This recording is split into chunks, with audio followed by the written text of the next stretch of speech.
जम्मू कश्मीर में बीजेपी की जीत होगी। अगला चीफ मिनिस्टर जम्मू कश्मीर का बीजेपी का होगा। यहाँ के लोग जो है वो बीजेपी को पसंद नहीं करेंगे, वोट नहीं डालेंगे, इसलिए बीजेपी उसी के डर से जो है वो इलेक्शन नहीं करा रही। बीजेपी पूरे तरीके से जम्मू कश्मीर में तमाम इलेक्शंस के लिए तैयार है। आने वाले दिनों में जब भी इलेक्शंस होंगे, पार्लियामेंट के इलेक्शंस होंगे, तो जम्मू कश्मीर में आप देखना बीजेपी की जबरदस्त जीत होगी। असेंबली के इलेक्शंस होंगे, जम्मू कश्मीर में बीजेपी की जीत होगी। अगला चीफ मिनिस्टर जम्मू कश्मीर का बीजेपी का होगा। एनसी, कांग्रेस, पीडीपी ने डेली वेजर्स, आशा वर्कर्स, रेबरे जितने भी हैं उनके साथ खिलवाड़ किया। ये तो बीजेपी ने भला किया। जो उनकी बची हुई डिमांड्स हैं वो भी हल करेंगे, लेकिन बीजेपी ही करेगी, और कोई नहीं कर सकता। बीजेपी के यूटी चीफ रविंदर रैना जी हमारे साथ हैं। रैना साहब, क्या कहना चाहेंगे? जम्मू कश्मीर के आवाम अब ये चाहती है कि यहाँ पर इलेक्शंस कराया जाए ताकि वो अपने चुने हुए नुमाइंदों को आगे भेजे और लोगों के जो मसले हैं वो हल हो सके। हम भी चाहते हैं इलेक्शन हो। वैसे 2024 आने वाला है और पार्लियामेंट का इलेक्शन जो है उसकी तैयारियों में सब इस समय जुट चुके हैं। लोकसभा का इलेक्शन तो होगा, रही बात असेंबली इलेक्शन और शहरी इलेक्शन, पंचायत इलेक्शंस की, बीजेपी तो चाहती है। फिर क्यों नहीं हो रहे इलेक्शन? मुझे लगता है कि डिलिमिटेशन की भी मांग हो रही है। मैंने देखा कि पंचायत कॉन्फ्रेंस के जो बड़े नेता हैं उन्होंने मांग की है कि बहुत सारे गांव में ऐसी पंचायत से यहाँ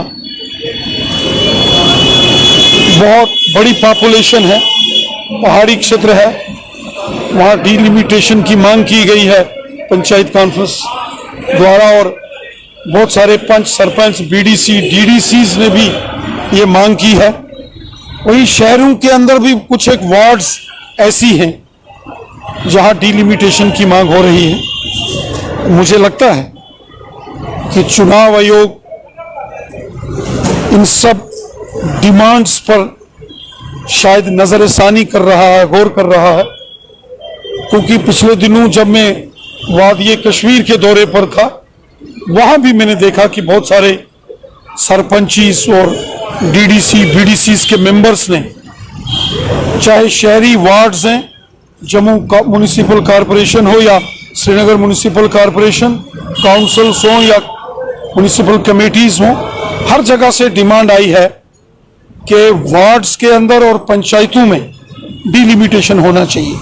और उन्होंने इलेक्शन कमीशन को लिखा भी है।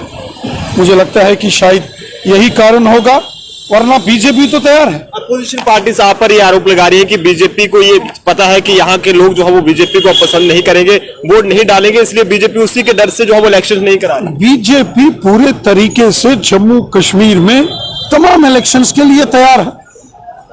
वो पार्लियामेंट के इलेक्शन हो, असेंबली के इलेक्शंस हो, शहरी इलेक्शन हो, पंचायत के इलेक्शंस हो, बीजेपी तो तैयार है। आने वाला सीएम कौन? हमें बीजेपी का होगा, जिस तरीके का होगा, कश्मीर का होगा, भारतीय जनता पार्टी का होगा, क्योंकि जिस तरीके से मोदी साहब ने डेवलपमेंट की है, आज जम्मू कश्मीर के हर शहरी, हर शख्स की जेब में गोल्डन कार्ड है, जिससे 5-5 लाख रुपए तक का इलाज फ्री होता है और वो सारा खर्चा मोदी सरकार करती है। कह रहे हैं कि हम अब वोट नहीं डालेंगे अगर हमारा मसला हल नहीं हो। और गोल्डन कार्ड्स के साथ साथ गरीबों को फ्री राशन, किसानों को 6-6 हजार उनके अकाउंट में, गरीब लोगों को मकान, जिनके सर के ऊपर छत नहीं थी उनको छत देने का काम मोदी साहब ने किया।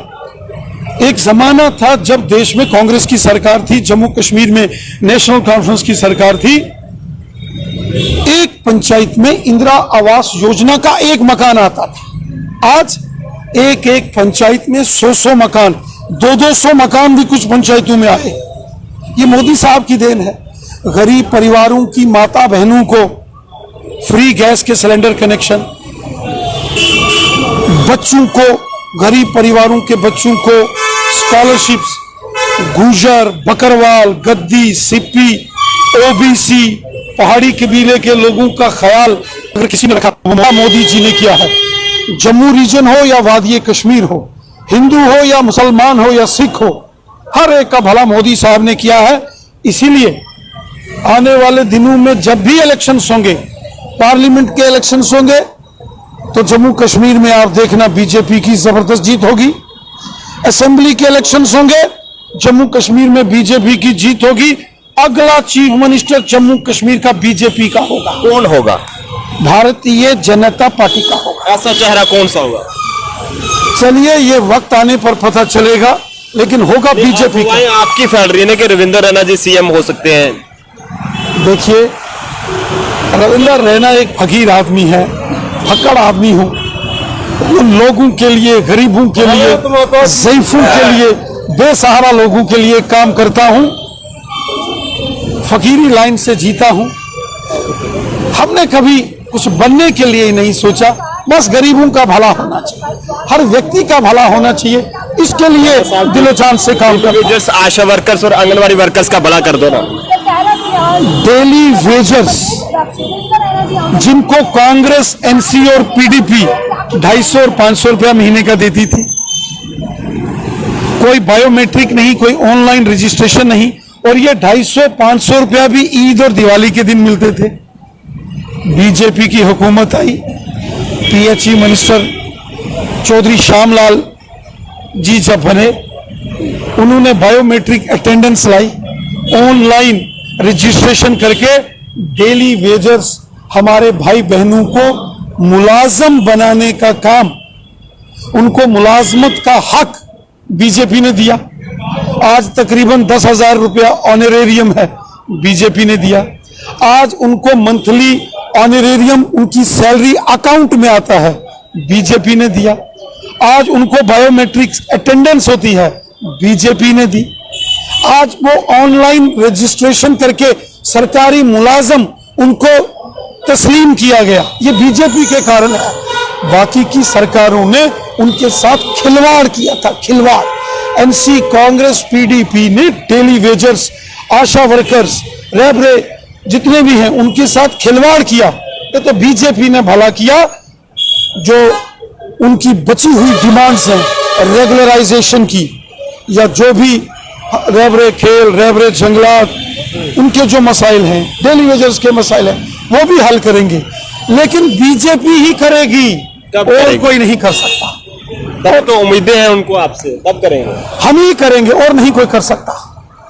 वैसे भी बीजेपी की सरकार दिल्ली में भी आएगी, और जब कभी यहाँ असेंबली में इलेक्शंस होंगे, मुझे यकीन है जम्मू कश्मीर के लोग दिल खोलकर बीजेपी को सपोर्ट करेंगे। क्या जम्मू के, क्या कश्मीर के, क्या हिंदू, क्या मुसलमान, क्या गुज्जर, बकरवाल, क्या पहाड़ी कबीला, क्या ओबीसी, सब, क्योंकि मोदी साहब ने लोगों की खिदमत की।